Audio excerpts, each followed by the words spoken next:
and welcome back. Sorry we've been gone, guys, for so long. We kind of took a bit of a break there over the summer, so we're really excited to be back, especially with some amazing guests on this week's episode. A couple of creatives. There's actually a couple of creatives I feel here. like such an announcer still when we do this. I can't. It sounds professional. And now we're back with a new guest. We went to radio and television school, and they taught us to talk like this. Then why don't I talk like that? Oh my God. Hi guys, we missed you. Now we're back. Yay. So we have friends with us today. Hi. Hi. All of our voices are shot because we've been having fun in Toronto. Yes, it's Buffer Festival right now. If you guys don't know what it is, it's fun. You should just come. I'm not going to tell you. I'll give you more information. Buffer Festival is a YouTube conference and festival in Toronto. We invite a bunch of amazing content creators in different genres, comedy, documentary, etc. It's super fun because all of our friends came to us for once. Yeah. And we get to show them around Toronto and eat amazing food. Yes. That's actually why we came, just for you. And the food. Good. Yeah, Thanks. I made a whole film About the for food. you. Sorry. And a single tear rolled down my cheek. So we are here with Iz and Johnny. Hi, guys. I realized I didn't say your names. You guys both just said hi. That's our names. Yeah. Hi. They also I'm have a Iz. last name, too. That's Johnny. I'm Johnny. Hi. Our So- last name is Harris. These two, I can introduce you guys, but I'm not going to do you just. I'm going to give Cliff Notes. That's okay. Give Cliff Notes. Cliff Notes. They both, you both have your own YouTube channels. Yes. They're both another couple that has their own YouTube channels, which is cool for us because how many times do people ask you guys, why didn't you start one together? All the time. All the time. Yeah, it was actually a fight at first because I wanted one together, and I'm so glad we didn't. But I just did. I feel like in the beginning, you think, well, it'll be so much easier. We can riff off each other. We can combine forces. We can Yeah. combine forces. It'll be also less work, and especially for your partner. And I know you guys work together so often. You think, well, I talk to you about everything I do anyways. It just feels natural that we do this together. Yeah. But for me, I feel like it was great to have something that was totally mine. It's empowering. And it's important. And I think you saw that. Yeah. I think you saw that I needed to go out and keep it as my own thing. And I appreciate that now. But Yeah. You kind of force yourself to think about what you want to make yes. for you. And that's what I was thinking. We have different things we want to say. And so our channels say different things and are about different things. And I feel like there would always be this kind of tension of what is being said on this channel if it was combined. Whereas now, she has her thing, I have my thing, and they're different, but they have some common elements. And yeah. Well, I see each one is a separate identity. You have your identity, the couple is its own identity, right? So, for our experience and where we came from, it's we ran a production company together. So we already have this shared voice on all these other projects. So it was we both want a creative outlet, an artistic outlet where we can share what we want. So it was very natural for us to be we'll have our own channels. But I don't even think it was a real conversation we had. No, because you had started yours first. So It was more of a timeline thing. But it wasn't I was you did it without me. That never even crossed my mind at all. But no, it's been great. So they have YouTube channels. In addition to that, do you guys want to elaborate a bit on your careers outside of YouTube? Yeah. So I work for Vox, the news outlet. I make a show called Borders, which is international affairs meets explainers, meets maps and animation. And yeah, I do that a lot for Vox, and that's kind of been my main presence on the internet with video. And then just recently started this YouTube channel, which is kind of explainery stuff, but a little bit more travel and lifestyle stuff meets explainer. Explainer and kind of Is curiosity it content. An explainer? It's explainer. Making sure. Yeah. Thanks for explaining that. You're welcome. So the other thing you'll see is that my wife trolls me all of the time and has been since we got married 9 years ago. Lizzie loves it. And then it was nice for me because I was I'm not alone. Yeah, exactly. someone else gets bullied just as much as I do. Yes, it's all of us. So yeah, you'll see that plenty. But yeah, that's what I do. What do you do? Yeah. And his films are completely stunning, Thanks. trolling aside. The only compliment you'll get today. Yes. I started out like wedding filmmaking, actually. I think like a lot of YouTubers and filmmakers did. And then decided to start a channel on YouTube 2 years ago. Took a minute for that to become a job. So I do that. I have 2 beautiful kids. So we both co-parent those babies. And then we're in the middle of launching a company. So we like to keep a few things going because I feel like I have a bit of like creative ADHD, and it's so nice to be able to like switch my energy fully into different things. But on YouTube, I make stuff about travel and mental health and disability and all the things. All of the beautiful things. I kind of just make what I want when I want and hope people will like it. Yeah, I do. Yeah. There are cooking videos. I just snap. There are cooking videos. Yep. Thanks for the 10 people who show up for those. You're the best. I'm one of the 10. Yeah. There's way more than 10 also. There are way more than 10. 3 of them are here. Yeah. So it's funny because I know a lot about you guys. There's a lot I don't know about you guys too. But what I want everyone who's listening to this to know is that like how we feel about Iz and Johnny. And like you and I talk about them all the time. We look up to them so much. We met at Buffer a year ago. And it was so funny how we met because we were literally about to leave this after party because we were like, man, this kind of sucks. Like, I'm not having fun. The people here are weird. And then you guys came up to us and like, I think instantly we both thought, oh, like, you know, when you're about to leave somewhere and then someone comes up to you and you're like, oh crap, here we are. Yeah. And you're tired. And we're tired. You're like ready to be done. And then I forget exactly what the progression was. But I think it was when you said to me, you're like, oh, I loved the video you guys did together. And like, because I was so new at that point too. And I was like, someone knows me. Because it had been like it all night. I feel like it'd be like, oh my God, Chris Howe. Oh my God, Chris Howe. It's hard. Then, that night someone had come up to us and was like, and you went to introduce me. You're like, oh my God, Chris Howe, I love your work. And he was like, thanks so much. This is Lizzie. And he turned to me and went, I know. And then looked back at Chris and just kept talking to Chris. Oh, yeah. No. So I was like super bummed. So then when you came up and you were like, oh, I've seen your things, I was like, thank you so much. And I next watched a lot of your stuff and I feel like I had identified with your style too. Like, yeah, we have something in common there. And I went and checked out like your channel the next day and I knew about your stuff. And I was like, and then I instantly became a fan of yours too. Well, both of you. But me. Girl power, hey. Girl power. So yeah, I feel like we have a cool friendship in that way. So we really admire you guys. It felt like a nice. pretty instant connection in the sense that like common values, common lives. Yeah. And like, and common identity with this idea of like having a thing before YouTube that was like consumed you as a couple. And then you kind of moved that expertise and that dynamic onto a more public-facing thing. Yeah. But like that was secondary. Like you refined a craft and you became good at a craft and you built a business and then turned that into YouTube as opposed to kind of the other way around. And I feel like that we identify with that because that's kind of our story as well. I also think it's interesting that you bring that up, like that dynamic between you and Chris, especially early on, because it was something I had experienced like constantly. Like I was premiering last year a film and everyone wanted to talk to Johnny. Like most so frustrating people I ended up meeting, it was because they wanted to talk to Johnny. And I understand because his work's phenomenal. And like if I didn't know him, I would be like of course, fangirling hard and just like really want to meet him.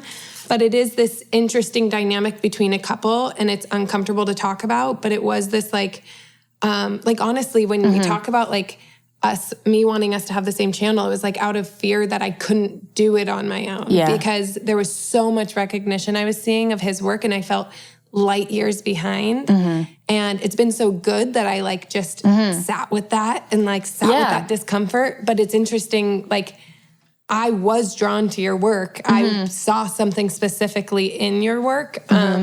It's, I guess, interesting to me that we've experienced a very similar dynamic, though, of like seeing ourselves through. It's like not a super fair perception, like as of yourself as a creator. At I think it's funny that I think we didn't start our YouTube channels for that purpose. I mean, you and me but that ended up being a happy side effect that we realized like, oh, I can do this. Like, look at me. Yeah. I'm good at this, because you start getting like, it pulls that attention onto you and getting recognition for what you've done. And that happens often in couples, and I think in male-female partnerships still, which is unfortunate, where a lot of the recognition goes to the male. They think he must have shot it, he must have edited it, especially like the technical aspect of it. Even and it happens. All the time. Yeah. Oh, yeah. So then having your own channel is going, hey, no, I'm doing this, and you really can't like assume that it's not. But people still do. But people still do. People will still come up and be like, oh, you guys did a great job on that film. And it's like, listen, I held the camera for like 2 seconds. And like, or sometimes you didn't even. Or sometimes I didn't even touch it. I have nothing to do with this. Why on earth? Like, there's no rational reason to assume that I touched this thing or have anything to do with it. I forgot to mention the series I do. I do a series also for Vox Media for their vertical called Eater. And it's like, I write it, I plan it. There's lots of pre-production that like goes into it, and then the production, and then the post-production. Like it is a 3-month journey. Yeah. It consumes me in not the healthiest of ways. It's called Travel, Eat, Repeat. Go check it out on Eater. But thank you. But I can't tell you how many people have told him what a good job he's done on my series. And there's comments that will say like, is that the Vox Borders guy? And then someone comments saying, oh yeah, he films and edits all of her stuff. She's on camera. And it's like, whoa, okay. And you just have to, like, what are you going to do? You just have to keep making it does light a fire underneath you though. It does, where you're like, I'll show you. Yeah. But perception changes over time, It does. right? Yeah. And, It does. you know, I mean, we still have these like conversations within friend groups or people that meet us. They're like, and like, it will be like a video I made years ago. It'll be like, oh, I love that thing that you did for Mercedes. Like, Lizzie wasn't there. You know what I mean? And it's like, what? That does happen. Yeah, that has happened as well. Right? They're like, you guys do a great job for Mercedes. I'm like, thanks. Yeah. I'm like, that's really, I'd say that. Yeah. I'm like, that's all Chris. Yeah. And then instantly in that conversation, we'll bring up the things that we actually worked on together. So it's like these like micro battles. Sometimes. That's true. Person. It can be and that's actually true. People have like congratulated me on the launch of Borders a couple times. And I'm like, I mean, I kept the kids alive during the production of it. Yeah. So thank you. I'll take it. That kind of leads me into a question I wanted to ask. We know how it works between us. It is working well for you guys, but there's always, you're happy for each other with both of your successes, but it is complicated when one of you is getting more recognition for something than the other, or whether one of you gets an opportunity that the other one didn't. And that's happened. And how do you deal with that jealousy at times? Yeah. Well, I'm the one with the jealousy usually. I feel like I've had a really good few months recently starting to, I think it comes from a place of mostly insecurity for me. I can't speak for like anyone else who feels it, but usually when I'm feeling that towards Johnny, it's like me projecting my own feelings about me, that my work's not good enough, that I won't be able to do it, that like, I don't know, like just all sorts of ideas I have. It is a difficult dynamic. Like that's valid. But what I've actually come to recently is like Johnny put in some really intense years on the internet. Like he made really incredible stuff on very little budget. Like I'm starting to come to a place where I've always been able to like respect and admire your work, but there's been an underlying, like it's been also painful, which is terrible between a couple. No, but it's honest. You don't want that real. It's resentment that builds up. He's been so patient with that being part of the dynamic because that's painful too. Yeah. When you're making things that are incredible and like your spouse feels 99% happy for you, but you also know you're hurting them. And so recently I've started to just take steps towards embracing the mentorship that we can both provide for one another and just like brainstorm video ideas and like we've done that, but on a different level where it's like, okay, I'm going to be humble here and recognize like there are things you can teach me. And it's actually opened the door for Johnny to be like, hey, I would really like to like write like you or be able to convey emotions in that way. And like, I don't know, it's been a bit more of like a it's more of a brainstorm. generous thing. It's not we've had that a perfect. little bit. There's still points where like you said something about, he had a video, like all his videos travel, like they all go well on the internet. And he told me, he's like, wow, like he's excited. Like the Amsterdam video, it's like really taking off. And I like didn't mean to, but I was like, oh, like I couldn't. She was just like, oh. I couldn't fully respond. Kind of eye roll. And then he was like, I'm so sorry. Like he's like, I hate that this is, and then I like was able to like, no. Like that was like one small part of me feels that way. And it's not the part that I want to like shine in our relationship. So finding ways to like, I don't know, let the other parts of me speak up that feel really like proud and grateful to have such an awesome creative partner. Yeah. But there's times where we talk about that. And I think framing it like that, where it's like, it is both things. Like, it's not just like, I'm 100% resentful of you all of the time or whatever.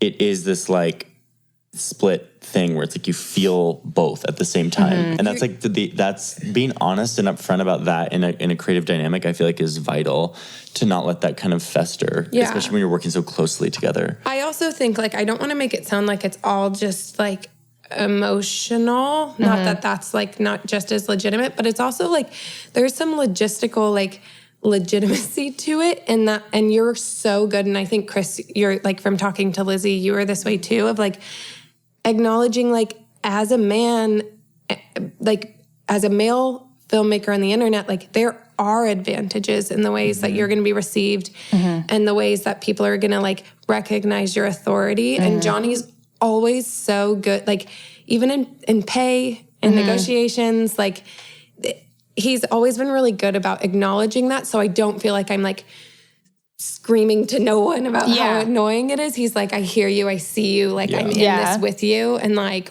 we're gonna rise up together, and that makes it easier too. It would be harder if he was like, I don't know what you're talking about. Like it's just that would be a fundamental disagreement that would affect every part of the relationship. Totally. That would be Now the more I think about it, the more I feel like having those moments of jealousy and those little bits of, oh, I wish that I could have that or whatever. I think it's normal. Yeah. And so for a long time, I felt like really guilty about it. But then I kind of realized I feel like I wouldn't be human if I didn't feel that sometimes. Especially when there's numbers. Everyone experiences it. And I think if you're honest with each other, it's like, I'm jealous. Like I want that. I want that recognition.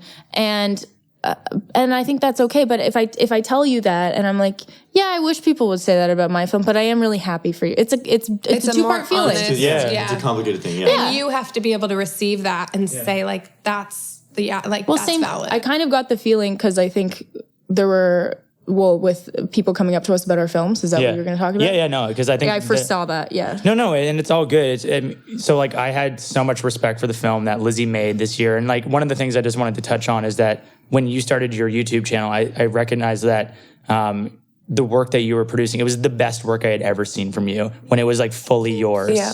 And that was like probably the coolest part about you starting your own vertical that I wasn't attached to. And I think that was like the coolest thing is to like literally watch you bloom as a creative, that like I'm making this thing, it's my voice. And some stuff came like left field and I was like, oh man, this is fucking dope. You know what I mean? So it was interesting. I think my creator video surprised everyone, including me. When I was finished making it, I was like, what the hell? But so if I'm being like fully transparent, like it was interesting, the dynamic this year. So like we both were featured creators. And for me, like my film was the first one I ever felt like I had a message. And both of our films played back to back. But yours had even so much more weight based on the context, but like the storytelling, the writing, the story is it was heavy. So beautiful. And like, was really and it resonates with people on a different level too, because the message is like even more universal. Yeah. So, but I get it. Like if we want to be totally honest right now, the thing is like and then I felt guilty because I kind of noticed that and I was like, oh, I wonder if Chris is getting a little bit disappointed because I want him to know how great his film was. That's human. And he felt he was so proud of his film this year too. And I was like, oh crap, like what have I done? And it was incredible. It is. I hugged him after and I said, if Johnny doesn't make me something like that, I'm leaving him. Well, yeah, and I felt really special because I think that's the first thing you ever made for me. And I joke about him, like, when are you going to make a film about me? Maybe one about your grandma, even talk about your parents. I'm like, one's mine. Yeah, I think it's universal. I think it's something that every partner experiences. Like I remember experiencing it when I was stay at home with the boys, and like we weren't creative partners, but it was still hard for me to see Johnny like be able to go out and like do these things, and I loved being home with my kids, but I think you experience it no matter, and he felt the same thing about me being home with the kids, you know, like I was just going to say, experience it no matter what. What's interesting about your films going back to back is that I actually kind of put them, I loved that so much. Like I was crying so hard watching yours, and then just like cried even harder because it was a big step for Lizzie, and you know that more than like anyone, right? And then it felt like this like giant hug that you would like teed up for her like right after. And like to me, I put them to like, I felt like that was like one of the most beautiful collective moments of the festival for me. To see like this like really painful part of your life experience, and then this like, I adore you and like see you and I'm here for you. And I just was so touched by it. Yeah, that was really precious. It was beautiful. Yeah. No, it was just cool to both be there together. But it was interesting because I think it was the first time I felt like I could empathize with how you felt in situations, right? Because and I think even those things I'd never said to you. I'd never said those to. I said the part in my script where I mentioned, and I felt like you'd be cold. I remember having that thought of being like, that is messed up. Yeah, that is a weird. And I told my mom, and she was like, oh, and I was like, I should not have told my mom. But it's complicated because I think when your partner, like everyone always talks about being like, oh, the best relationships are the ones that you can be like fully open and transparent with, but it's still complicated because you still are nervous about bringing those things up, even to your partner, because they even scare yourself, right? Well, and I just knew, like, I'm very practical in the way that, okay, I could talk to them about it, but what are they going to say that's really going to make me feel better? Yeah, it feels futile. Has he lost a parent? No. Yeah.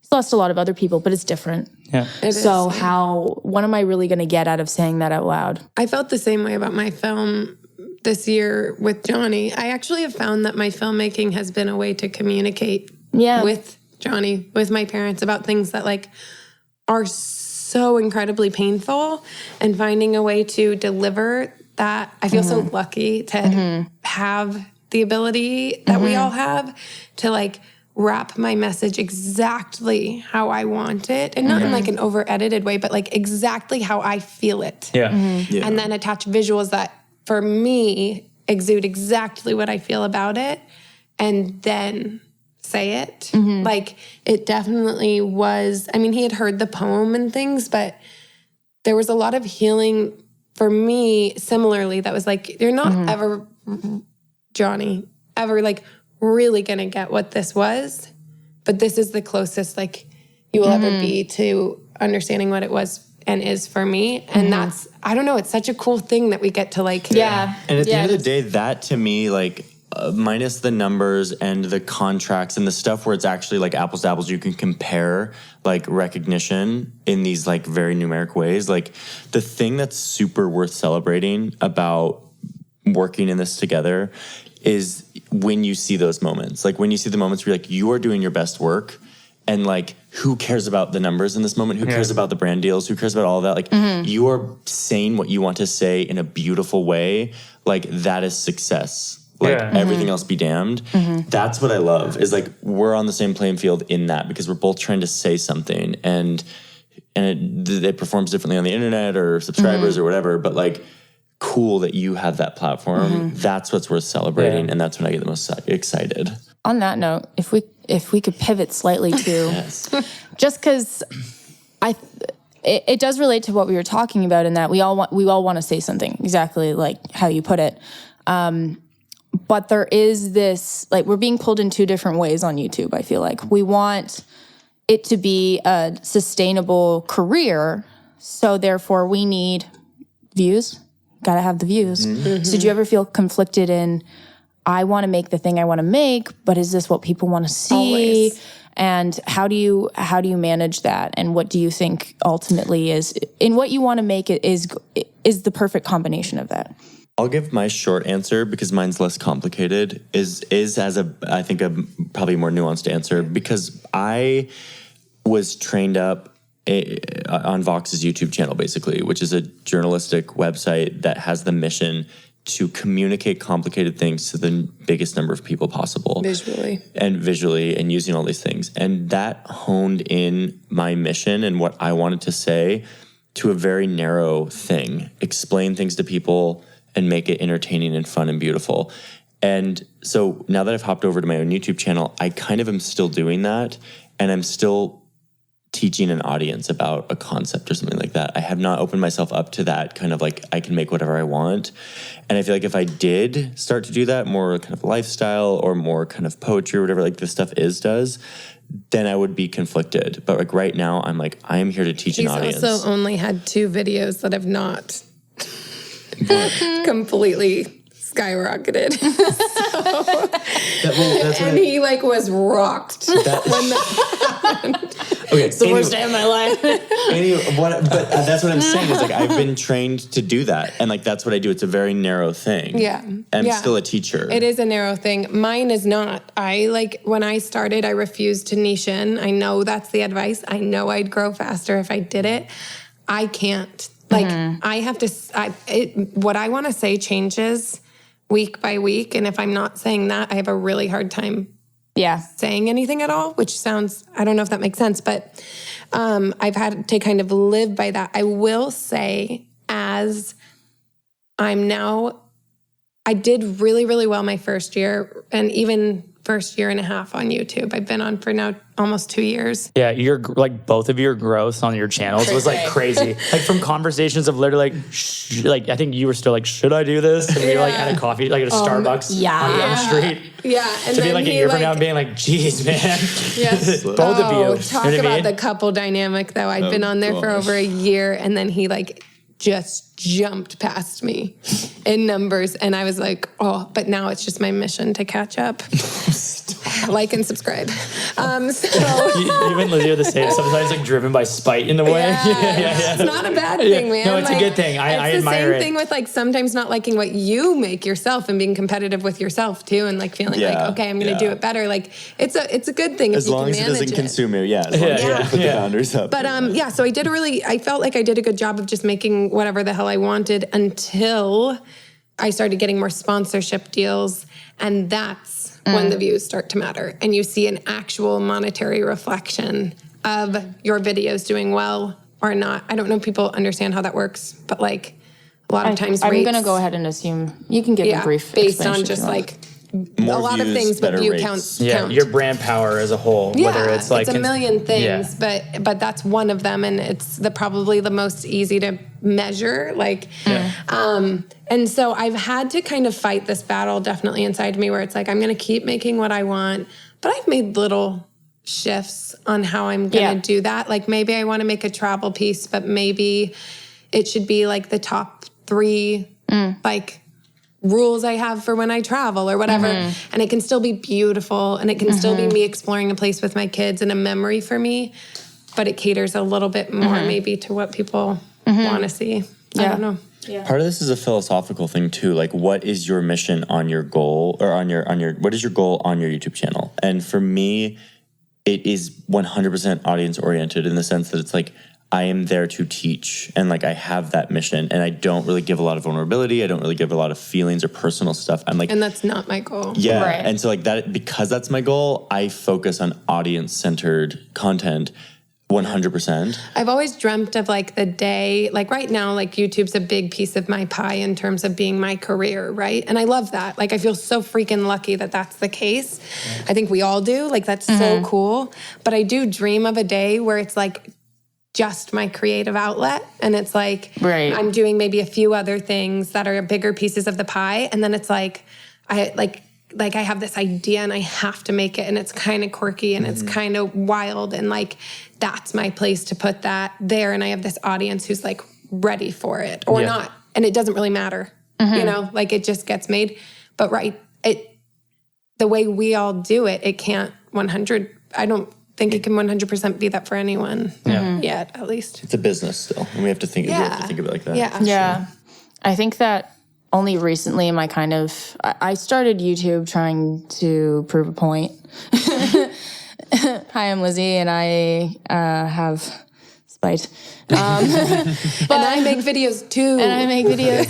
But over time, I realized, like, well, I was learning I was figuring it out as I went along. Like, I just started and I think that's the way that I do things, and I make mistakes, and I hate some of the first things that I put up, but I'm like, whatever, they're still up. Yeah. But only now am I forcing myself to think more, okay, so I have a following. What am I going to do with it? Like, what is the point? Other than, it's cool now that I love my job. We get to travel. We get to make fun videos. We get to work with really cool brands. I get to film. Like, these are all things I love to do, but what am I going to do? Right. Yeah. What is the point? And so I feel like I'm starting to figure out what my voice is, what I really want to say. And I still like the tutorials, but I think I want to make ones that I feel like are valuable to people. Information that I think is important to share, presented in a way that I think it should be presented, and not ways that I've seen it presented before. So trying to navigate that and make things that are a little bit different, because like I mentioned to you the other day, because I think a lot about, okay, why is someone coming to my channel versus there's so many people doing similar things. And I think it's because they're attached to you and the way you present that information. Yeah. So, I think there's something, and this is more of me commenting on Iz's stuff, because she refused at the beginning to do anything like jumping on the growth hacking of like, I'm going to do it this way. Oh, sorry. I'm hitting a cable right now. Growth hacking of like, I'm going to do it this way because it's been done before. She was pretty stubborn, and I honestly was pushing. I was like, listen, like, he literally, the key to growth, if you want to growth, he said the key to growth like every day. And I was like, fuck the key to growth. Yeah. Like, I can't do it. I think that's so cool. It won't be me, man. Like, and that so won't be cute. She was doing satire. She was doing like comedy satire. She was doing like these weird. I wore my dad's full bodysuit biking outfit in like an early video. But I think that's so good. You're just like, well, this is me. And I needed to learn to make figure out what I like to make. But I think that is a part of being successful on YouTube, though, is kind of going, well, this is me and this is what I want to do. And the people who resonate with that will follow me. And then you get your authentic, dedicated audience. You get your tribe. And that's what we try to preach in our courses, in our like Azor's course specifically. You're like, well, what's the key? And I said, well, yeah, it's got to look good. Yeah, you have to know, you have to be a bit of a character. There's all these like things that you kind of need, but you really just have to be yourself. And we can't teach that. And I think it's a learning process to do that. Yeah. So I have a note on that too. It's like, so one of the things I find interesting is that sure, like somebody could have like 1 million followers or subscribers, but like what is the quality of that like audience? Like in terms of, so like, you could have a small audience, that person comes up to you and you've directly impacted their lives so heavily. And even from a business perspective, you could have an audience of 20,000, and if it like converts, like you're far more valuable to a brand than a company or 100% a channel that has 1 million, right? So like how are you? And I feel like by showing more of yourself, you're opening the gates to like even a deeper connection with that audience through that platform. So it's really interesting. There's like business benefits, there's like emotional benefits, there's like, sometimes even recently, like a lot of the people who come up to Lizzie are like, they're so really deep, meaningful comments. And not to say that I haven't experienced that either, and I'm like comparing the two, but it's awesome to see how much of an impact, like you have 80,000 or 80,000 plus. It's freaking amazing. It's dope. It's absolutely incredible. It's a huge number, but like the quality of your audience is so like, it's so deep and people really connect and identify with you. And I think that's awesome. Super real. Like what you see is what you get, which I really appreciate. Like I feel like again, you don't know what it's going to be like when you meet other creators. You've seen them on the internet. You've seen how they are. Like, you are who you are. Even more so, too. Yeah. Every video. Both of you are incredibly true to who you are on camera. Well, you guys do. It comes through. People want to authenticity. know real people. Right? Yeah. Like, and I do think it's like also a good, like, healthy message. But it's too. this balance, like Chris was saying, it's a balance between doing that and also realizing that you are a public facing like brand in the sense that you have to still jump through the hoops of like, I'm going to make sure this is a concise, good looking thing. I'm going to make sure my information is good. Like, it's a balance between that. And I feel like everyone chooses where they fall in that balance, like how much they decide to cater to their own kind of intuition and how much they decide to cater to like the dance of being a Well, that's why we started the podcast was because there's still, because we recognize that we are a brand and there is a certain amount of like, I don't swear really on my channel. And if I do, I bleep it out. You have to be monetization. And so, but I swear a lot, which you can probably hear on this podcast. And that's partly why we started this, because we just wanted to swear. Like, we wanted to swear. I just wanted like, to swear. If people really want to know what we're like, couple swearing. If people really want to know what we're like, come listen to the podcast. And we had some people come up to us in Power Video and they said, they knew more about you through Peter's videos. And then that particular person was like, but after listening to the podcast, he's like, I feel like I could really, he's like, I knew I would get along with you because you showed so much more of your personality. And I said, because I'm a little vulgar. I'm a little weird. A little feisty. I'm a little feisty. Finding a place where you can do that though, like that's important. I think it's also important for like sanity as a creator to feel like you can just talk. And it's far more in depth too, right? Like as a person. I feel like a lot of what we're doing on YouTube is like these little nuggets, and it's like, okay, I'm telling you a tip 1, 2, 3, 4, 5, close that video or something like that. There's a bit of a format. But it's like through this, there's the tangents, and I think the tangents are important to like understanding that idea or the concept or this conversation that we're having now in more detail, right? And it's like reading a book versus getting the Cole's notes. Like there's obviously a lot more that you can pick up on it. So I think this platform and having the chance to communicate and just talk through things as like a normal human being without it being too scripted or cut this out or the ums and ahs. I really enjoy this format. I've been reading everything I've been saying. I just want everyone to know I have a script in front of me. This is actually a whole scripted conversation. This would be so hard to script. No, so I have an alternative take on this, which is I think it should be like we should say that like authenticity or like genuine personality does not always have to mean like turning the camera on the intimacies of your life. No, it doesn't always mean. And that's what a lot of people think. Yes. Yeah, you're and right. So, again, like going back to the example that I do, like I feel like what I do on my YouTube channel is authentic. It's the type of content I want to be doing, but it's not because that's vulnerable or personal to my life. It's because it's in the tone and the voice and the things that I'm naturally curious about, and I'm letting that lead. Like I'm doing that in a very authentic way, but still making it about something else. And so authenticity is a million things. It's whatever you want to be doing. It's not necessarily like look into my life, although that is one form of it, and that's a wonderful form, and it's a form that can be really like gratifying. And it should be done responsibly. I think you can tell through your videos too, in your mannerisms and in your personality, like how invested you are in what you're talking about and how passionate you are about it. It doesn't seem like, I think if a lot of people were presenting similar information, they would seem like they're reading a script. But you're just like, it's just coming out of you. Because I'm never genuinely fascinated.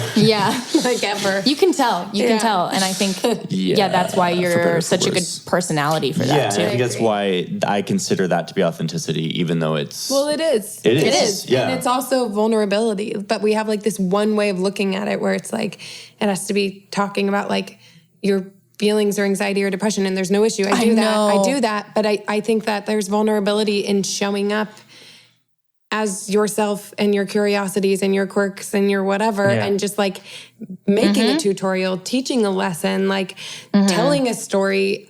I don't know. I think we've gotten a little bit too obsessed with one form of it, but like it shows in so many different I couldn't agree more. One of the things I really Johnny love about, we'll call it your style or anything like, it's very casual. right? Like in the way that, but it's so in depth. So like it's just you walking down a street and you're just telling us like the juiciest info ever, but it just sounds like we're just like chilling and talking and eating tarts or something like that. So I kind of really like that. I also so it's funny. So like I come from like a very technical background. I was like very like obsessive with like visuals, and I wanted to use like the best gear. And we were talking about it like even with this podcast, like it had to be the best mics. And it's just part of who we are, like in terms of how we like to operate. But like you used like an Osmo, like a $700 camera, and you're telling like the dopest stuff on it. And there's even like something that I even admire about like the casualness and the approach, even stylistic and visually. Like so the graphics are always like super pro and amazing, but just he's scrappy though. But I appreciate it because it just feels authentic and real, even in the way, not even in how you are presenting it, but even visually how you're telling it. And it feels like, because like you watch like a news channel and they're like today in the news, and it's like the person's all clean cut and they're wearing the suit and it's holding like the mic. And it's all flashy in $1 million studio.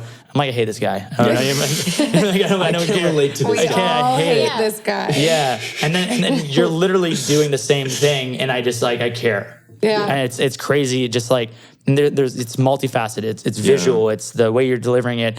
You're literally coming off of a plane telling the information sometimes, and maybe you're a little tired or you're a little jet lagged, and like you're still doing it. And I think for me, like one of the things is like I didn't know much about you previous to when we had met, and I think maybe I had seen your stuff in passing, but I did not know Johnny Harris. I did not know of him until we connected, both of you, right? And then which was super nice, right? And so, like, when the deep dive happened... Immediately became obsessed after, though. The best part of... I think the one thing I always loved is that we fell in love with you people. Like, both of you as people. Not as, like... not stuff, with this, like...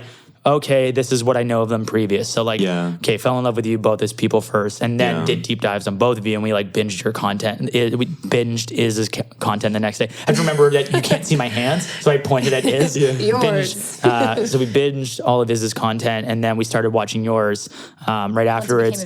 Once it became available. Well, he had some stuff up before too. So but I loved both of your styles. I don't even know where I'm going with this now.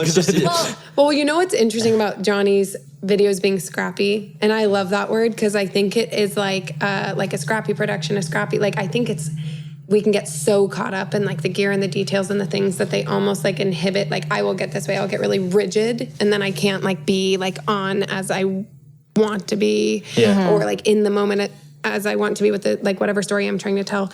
What's really cool about Johnny is it's like a direct like mirroring of him as a person too. He's really just scrappy and like focused on a million things, and like good is good enough in this like really amazing way that makes him like a brilliant creator, but also like a really great partner and a really, really awesome dad who like, he literally took a big globe of the kids and like ripped it off. The kids broke it. And instead of getting mad, he like ripped it off, tied it, and then like did like a piñata with it over a tree, and then like hung it in their room for decor. It was actually a lesson about how the solar system works. But whatever. But like that's like him and like what you see in the videos. Like I just love that that's him in real life as in every role that he plays, which is like pretty cool. Babe. Well, I think you know what I'm gonna get into now. Like before we run out of time, what a lot of people want to know, and on that note about being real and authentic as well, so you guys are parents, and it blows my mind that I even have friends that are parents now. I don't know when this happened. Blows my mind. And I think that was cute. It blows my mind. Where did they come from? You. A little bit from you, and then you cooked them. Oops, I hit the microphone. I do remember that. Oh, yes. Right. So what I love about, I think, is you showed a little bit more than Johnny does, but when you're traveling, you take the kids quite often. Oh, yeah. You somehow you both work and do these very unique jobs, which... I mean, do have some flexibility attached to them, but coming from two people who also do similar jobs, we know how much work it is and how, you feel like it's not that you feel like you never work a day in your life. You feel like you're having fun working all the time, but you're still working all the time. Yeah. So that's a good way to put it. How do you manage children and your careers? What made you decide to to bring your kids and feature them in your content as well. And so how we manage it is like a constant juggling act in the sense that we never feel that we're always something pivoting. Always has to give. And, like something's there's always being attention. left unattended, and we try our hardest to make sure that's not the kids, but sometimes it it is. I think balance is a total fallacy. Like I just think it's like it's not real. Agree. I think trying to achieve it is like earnest and good, because then you can kind of like in the process unevenly, you get maybe it to averages something. out over time. But that's kind of what we've had to try to achieve. And so there's periods of time that are very like work and career growth focused, and there's periods of time that are very family focused. So we have those kind of like ebbs and flows, but we also have set up some serious boundaries at home. We go into the office I think people think that you don't work regular hours, because we always say like, well, we don't, but like a lot of YouTubers like, screw the 9 to 5, we're out. Do they say that? Is that a thing? Yeah, it's like screw the 9 to 5 That's like now. what It's the quote 6 is. a.m. I work to when 5. it's more productive for me. Yeah. And so we do 8 to 4:30 every single day. And like I squeeze in any doctor's appointment or therapy appointment or whatever in that window. And Henry gets home, he gets off the bus. We walk in right about when he's walked in. At 4:30. With our nanny. And Laptops down at 4:30 is like laptops left at the studio. law And we're in. And I remember telling Johnny we were going to do that this last year when we got our studio. And he was like, I don't think that's possible. He wanted to. Like there was a I was like, desire. that's a cool ideal. But it has made us Great idea, but no. but it's made us so much more productive in those hours, because we show up knowing like this is the window I have. And like there's times when we work late or we work on a weekend, but for the most part, it's rare these we days. dedicate ourselves to the kids during those hours and ourselves to work during those hours, and we're all in on either. Yeah. Traveling with them. It's a shit show. Why do we do that? No, Henry, our 6-year-old, so we have 2 kids. Oliver is 3, Henry is 6. They are everything to us. They're also really fucking crazy and hard too. So I love you guys if you listen to this in 20 years or something. But they... Oh my God, that's so cool. Hi, future children. Hi. Our podcast's still a thing. And Henry, when he was 2, he was 21 months, he was diagnosed with autism. And it was a journey for both of us, but I fell into a pretty like dark period of really severe grief. And he lost like his ability to speak and things. And I said to Johnny, we didn't know if he'd ever speak again, but I said, when he says his first 3-word sentence, you're taking me to Europe. Because of patriarchy, I don't know. Like, I don't know why I thought you would take me to Europe, but I was like, it was a different time. It was This is my reward. Yeah. Now I'm like, I am taking us to Europe. But but he did. We were really lucky. We really worked really hard to connect with him in a way that he could connect. And he said his first 3-word sentence, I want cheese. He was supposed to be dairy free. We found out he was stealing cheese from kids at school. Oh my God, that's amazing. And then we went. Cheese is life. Cheese is Still life. loves Henry's cheese. motto. It's a thing. Freaking So loves cheese. we went to Italy, a land of cheese, and we came back and he had this huge surge of learning. Yeah. And then his teachers were like, what happened? Like, what was that? Like, and we were like, I don't know. And then we went on another trip and like the same thing happened. And it honestly was the catalyst to me filming my travels, to us traveling more. Like we didn't stop. And then I was like, this is expensive. I need to find a way to make it a job. Yeah. And that's what triggered me kind of starting to entertain this idea of travel vlogging. But they were always the center of the travel. So then when it became work and bringing them, it was like, well, of course, because they're the reason we travel. Not that it's always pretty. I mean, it's not pretty. It's intense. And we try to show a little bit of the nitty gritty too. And jet lag and kids and food and everything. It's Recently intense. potty training, I hear. Potty training twice. Because going to Asia in the middle of potty training is not. It doesn't help. Here's a new type of toilet. Yeah. This one in Japan is a robot as well. That I'm not convinced is a toilet. Yeah. And this one has a bidet. Yeah. Turns out Henry loves bidets. Oliver doesn't. Oh, thank you for that. They're getting also hi kids in 20 years. Sorry. But yeah, it's not always pretty and it's really hard sometimes. But it's also the most beautiful thing in the world. Magic. To have have both of these things, which are in tension a lot of the time, family and intense, weird career, come together, and we're on a beach in Sri Lanka. Also, we travel with a nanny sometimes. Yes. I feel like that's very helpful to mention. And it's a wonderful thing. Because we make it look sometimes like... Yes. When we're on big work trips, we definitely bring a nanny. If we're speaking or producing like a series, there's a nanny or my mom there like helping us be able to be both parents and producers. Because it wouldn't, we'd be monsters otherwise. I think it's important. I think this is a bit random, but to anyone listening, like, we don't make millions of dollars doing this. So the fact that you still make the decision to travel and you can afford to bring a nanny, it's not like that's easy for you guys, I'm sure.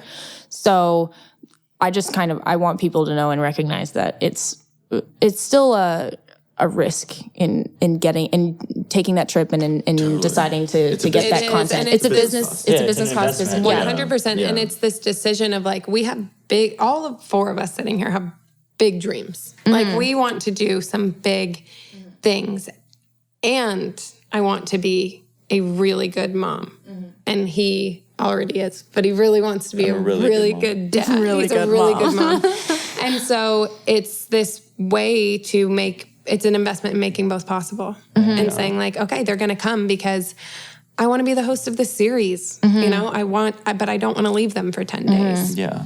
And I think in seeing you guys as parents, it made being parents seem so much more possible to us, because we were always like less scared. Less scary. And we're just like, how is that going to work? We don't want to stop traveling. And seeing that it's possible is really cool for us and is inspiring in that way for us as well. Yeah, I mean, I personally don't think I ever thought that we would stop traveling. We talked about this at lunch. I just don't know how it works. It's just a little different in terms of like how you do it. Like, my analogy was just like, you've driven this one car your whole life. Now you're driving a new car. Still driving. It's just a different... It's just a minivan. Yeah. Of course, we're getting a car analogy from Chris Howell. Yeah. You know what's funny is that I think everyone thinks I love cars, and I'm actually not like, I'm not that into cars. I just assumed you were. Yeah, I just like project that I'm really into cars. You do, and like some of my content that has been successful is just car content. Car stuff. Yeah. That's amazing. Oh, okay. So like everyone, and I get a lot of car brand deals and all these like things like that. And it's like, I do love it. Cars like, are cool, but like, Yeah. I'm not like obsessed with them. But like, I have friends who are like, oh yeah, 3.0 turbo, blah, blah, blah. Like, This is a complete side tangent. But anyways.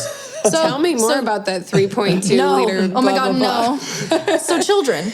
No. But so I don't think I was ever really scared personally of traveling with the child. But I knew that you had your own feelings around it too. So I knew that even the dynamic that we would have to explore with it is its own thing. But I mean, I'm just like scared of being a mom for a lot of reasons. Like physically scared of having to have a child, but also I'm really obsessive with things. And so I know that I'm going to be obsessive about the child, especially in the beginning. Yeah. And how am I going to manage that with work? Because work is so important to me too. And I have no idea how that's going to work. I'm sure I'll figure it out and everything will be fine. But there's a lot of pressure I put on myself for sure. Yeah. And it's scary in a unique way for everyone. It's been fun. It has been fun. That's been a fun part of our brand to be like, you can do it too, maybe? Because we do, our takeaway really is like, you can do this thing traveling with kids. It takes a mindset. It doesn't have to be like budget-wise. Like that can be like a day trip. Like camping in your backyard. It truly is a it's mindset. Accessible on multiple It's levels. expectations. It's preparing yourself for those expectations. But if you do it and you're willing to put up with some of the craziness, like, it can be an incredibly fulfilling thing to combine those two worlds that are seemingly at tension, but can actually be like one thing. Yeah. And my last question is, Chris and I have talked about this a lot because I want to be ready in knowing how we're going to attack this. Involving your kids in your videos, showing your children when really they don't have they don't really get a decision. They can't consent. They can't consent. Yeah. And it's a difficult topic because, and I'm conflicted about it. I see both sides. I have no idea what I'm going to do. So what was your decision-making process like? I'd love to say that like a lot of thought went into it initially, but I had been filming our entire lives and I didn't, when I started putting videos on YouTube, I didn't know how YouTube worked. Like, I really just didn't understand. Initially, like, this was before I started making weekly. I was just like throwing them up there like your like great aunt who doesn't know what she's doing. And I was just like, I think I uploaded it, you know? Yeah. I didn't think people would watch it. It was just a way to send a link to like family, you know, and friends. And so it was already there. So initially there wasn't a lot of thought. As we progressed and grown and there's more of an audience, we take a lot of precautions, and you'll actually notice, I find people feel like they know a lot about our life at home, but there's very rarely like stuff about our day-to-day. Our children life, are our children, and a lot of our like personal home stuff is, I would almost call it like wallpaper for our content, in the sense that like they're there, but like it's really rude. My baby is wallpaper. No, but they're not like integral. They're identities, and we don't have accounts for them, or like we don't like play up or exploit like lines them that can be as crossed. kids. They're never expected to like. Of course, it feels ridiculous to say this, but this is a reality of some family vloggers. So I'll say it, like, they're never expected to perform. They're never, like, if they don't want a camera around, and they'll tell us, like, there's no camera. Like, if I feel like it's a moment, I'm always thinking, like, is this a moment that would be in any way, well, yeah, that they need us, of course. But even more than that, is this a moment that they would feel in any way violated by in time? I'm always thinking about 12-year-old Henry. No, it's important. 15-year-old Henry, 20-year-old Henry, and just trying to lean on, like, err on the side of caution as much as possible. But, man, like, I don't know. I don't know. I have to be totally vulnerable and saying, like, I could be fucking it up. I don't know. Yeah. I think that's every parent's concern is, am I fucking them up?